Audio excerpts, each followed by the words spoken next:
அனைவருக்கும் அன்பு வணக்கம்.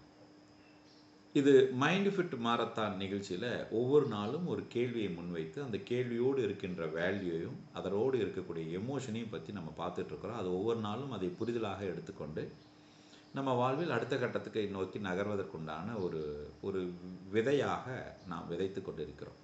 அந்த வகையில் உங்களுக்கு மிகவும் பிடித்த உணவு எது அப்படிங்கிறது உங்களுக்கிட்ட ஒரு கேள்வி முன் வச்சுருப்போம். இந்த கேள்விக்கு நீங்கள் பதில் எழுதியிருப்பீங்க. எனக்கு இந்த உணவு பிடிக்கும், இந்த உணவு பிடிக்கும்னு நீங்கள் எழுதியிருப்பீங்க. இது வெறும் உணவு சார்ந்த கேள்வியா? எனக்கு என்ன சுவை பிடித்திருக்கிறது, எனக்கு என்ன உணவு பிடித்திருக்கிறது அப்படிங்கிற சார்ந்த கேள்வியா அப்படின்னு கேட்டால் இல்லைங்க. அதுக்கு பின்னாடி ஒரு ஒரு ஒரு விஷயம் ஒளிஞ்சிருக்கு. இதோடைய வேல்யூ என்ன அப்படின்னா, நீங்கள் அந்த உணவை விரும்பவில்லை, அந்த உணவு கொடுக்கின்ற சுவைங்கிற உணர்வைத்தான் விரும்புகிறீர்கள். அப்போது நீங்கள் என்ன உணவு பிடிச்சிருக்குதுன்னு சொல்கிறீங்களோ அந்த உணவு உங்களுக்கு ஏற்படுத்துகின்ற ஒரு சுவை இருக்கு இல்லையா, அந்த சுவை தான் உங்களுக்கு பிடித்திருக்குது. இப்போ ஒரு உதாரணத்துக்கு 6 வகையான சுவை, ஒவ்வொரு சுவையும் ஒவ்வொரு உணர்வோடு தொடர்பில் இருக்கிறது. ஒவ்வொரு சுவைக்கும் ஒரு உணர்வு இருக்குது. இப்போ ஸ்வீட் அப்படின்னா அது எக்ஸைட்மெண்ட்டு, கசப்பு அப்படின்னா அது எனர்ஜி, அந்த மாதிரி ஒவ்வொரு சுவைக்கும் ஒரு உணர்வு இருக்குது. அப்போது எந்த சுவை உங்களுக்கு என்ன உணர்வை கொடுக்கிறதோ அந்த உணர்வை எதிர்பார்த்து தான் நீங்கள் அந்த பொருளை உண்ணணும்னு நீங்கள் நினைக்கிறீங்க.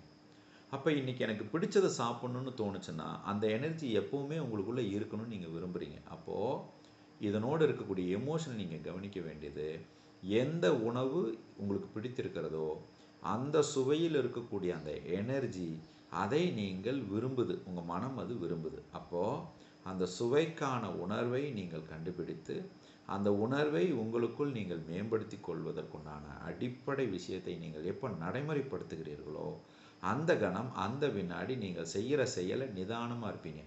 அப்போ அந்த நிதானம் எனக்கு சீர்குலைவதற்கு, நிதானம் இடத்துலேருந்து நான் விலகுவதற்கான ஒரே ஒரு காரணம், என்னிடமிருந்து வெளிவரக்கூடிய ஆற்றல் எதிரே இருப்பவருடைய ஆற்றலோடு சிங்க் ஆகலை, மேட்ச் ஆகலைங்கும் போது அது எனக்கு நடைமுறையில் ஒரு லாபகரமான நிகழ்வாக இல்லை.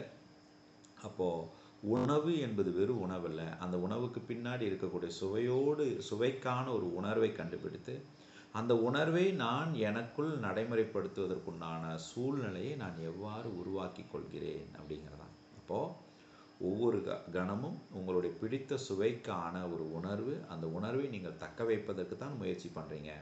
அந்த உணர்வு என்னன்னு நீங்கள் கண்டுபிடித்து அந்த உணர்வை வைத்து அந்த உணர்வால் நீங்கள் அணுகுகின்ற ஒரு விழிப்புணர்வை உங்களுக்குள் நீங்கள் வளர்த்தி கொண்டேலாம். ஒரு பிரச்சனையை எதிர்கொள்ளக்கூடிய மனநிலை நீங்கள் வளர்த்தி கொண்டீங்கன்னா அது உங்களுக்கு ஒரு தீவிர ஒரு ஒரு ஒரு ஆத்மார்த்தத்தை கொடுக்கும் என்பதில் எந்த மாற்று கருத்தும் இல்லை. அதனால தான் பாருங்கள், சில பேருக்கு கோபம் வந்தால் சாப்பிடுவாங்க, சில பேர்த்துக்கு பயம் வந்தால் சாப்பிடுவாங்க.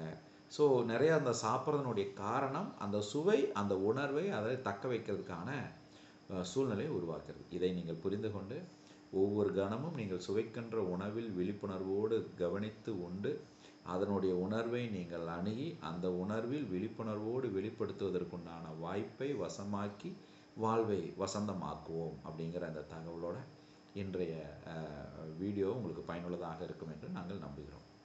வாழ்க வளமுடன், வாழ்க வெளிப்புடன். நன்றி.